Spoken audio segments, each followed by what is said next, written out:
If I can just concentrate on my water breathing technique, I can overcome these demons. That's it. You can do it. Today on the channel, we're going to be taking a look at the McFarlane Toys Demon Slayer Tanjiro Kamado. I knew I could do it. If Saturday morning cartoons fueled your imagination as a kid and powers your action figure collecting now as an adult, then you're in the right place. Thanks for stopping by, and welcome to Saturday Morning Toy Collector. And if you like my content, please consider subscribing.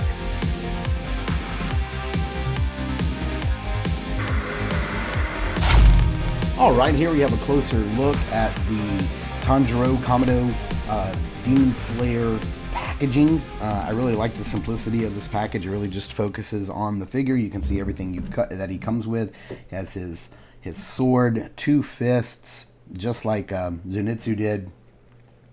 And we're going to see if there's any reuse parts between him and Zenitsu. The pants, I wonder if like the lower diaphragm, the upper diaphragm, the lower diaper part, and then the upper legs, I wonder if those are reused. Maybe the feet as well. I'm sure the hands are. This may be the exact same sculpt, just with completely different paint apps. I don't know. I'm looking over it at Zenitsu right now just to see. But I see that I got lucky. Got some really nice clean paint apps on the figure itself. Turning around here on the back, you just see some nice art of the character itself. And so, yeah, let's get this thing opened up and take a closer look at Tanjiro. Okay, here we have Tanjiro opened up, and out of the package you can see everything he comes with. Well, of course, we will start off with his the ever popular McFarlane Toys, super simple base, but hey, I'm glad they still include these in every figure because some of their figures desperately need them. So I'm glad we have that. He does come with two fists. He has two gripping hands on him in the package. He has two fists, which, isn't necessary for them to include, but I'm really glad that they did include. He does come with his special demon slaying sword, which looks really nice. And one of the things that I noticed about this sword right off the bat is that it's super stiff and pointy.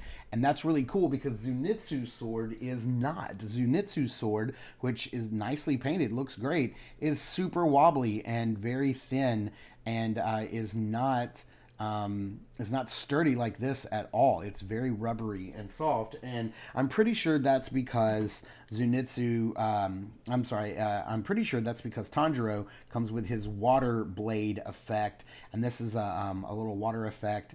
Doesn't look much like water, but I appreciate the effort here.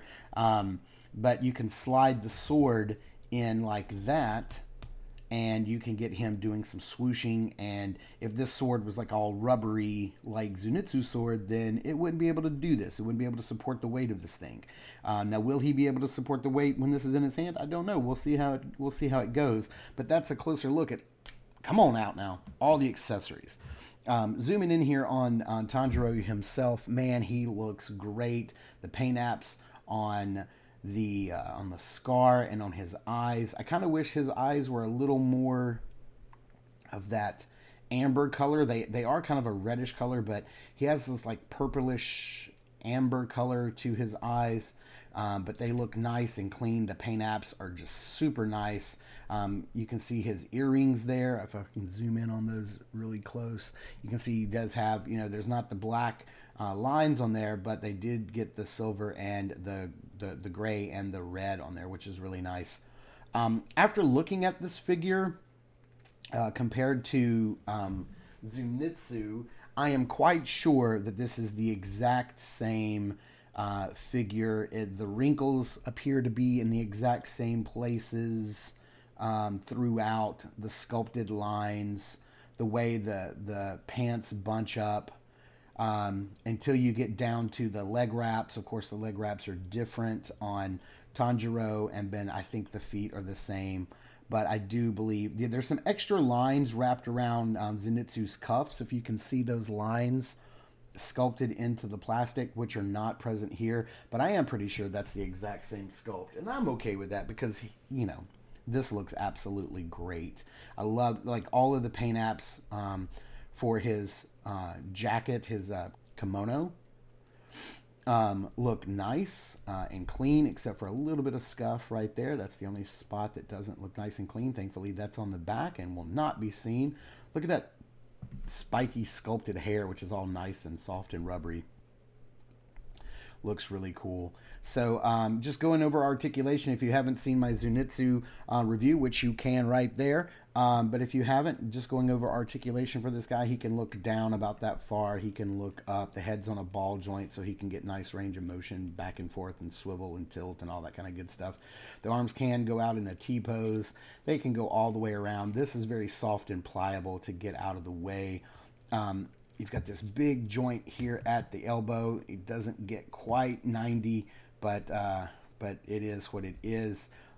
He does have, there's no swivel at the cuff, but there is a hinge and swivel at the wrist, and so his hand can, you can get his hand in those poses for wielding swords, which are great, and thankfully you can turn the hand in such a way that the bottom part of the sword, the handle of the sword, does come out and doesn't get caught up in that cuff, which is really nice.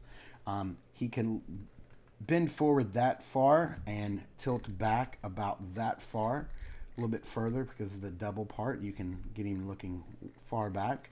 The legs, as big and bulky as they are, do have some nice range on them. You can go forward about that far.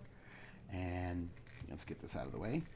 You can go back about that far, much farther than you think you can. And then you have these big, huge hidden joints behind the legs that look, just like Zenitsu. Doesn't quite get 90, but it does go back in a nice amount. And then the feet are on a pin and hinge, so you can get some rocking, some upper, lower movement. There's toe articulation. If you want to try to get him into some more extreme poses, you can try. Now let's get this sword in here and see how good that looks. Let's see if we can get that in his hand. He holds it really nice and sturdy. He looks great. I'm loving Tanjiro here. And then if we put the water effect on the sword, look at that. He can hold it no problem.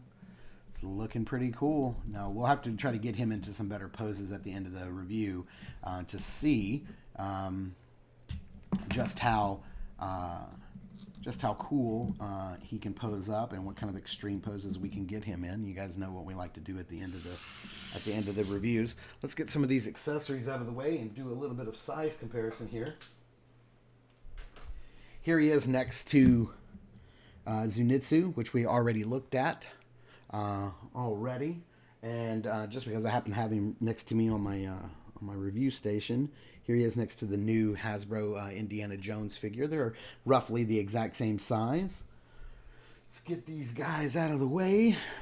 Another size comparison here next to a McFarlane Toys figure. Here he is next to a McFarlane Toys Superman, considerably smaller, but that's okay because he is a kid. And then here he is next to a Hasbro G.I. Joe Classified Series figure, moving Superman out of the way and then bringing in a Marvel Legends, another figure from Hasbro.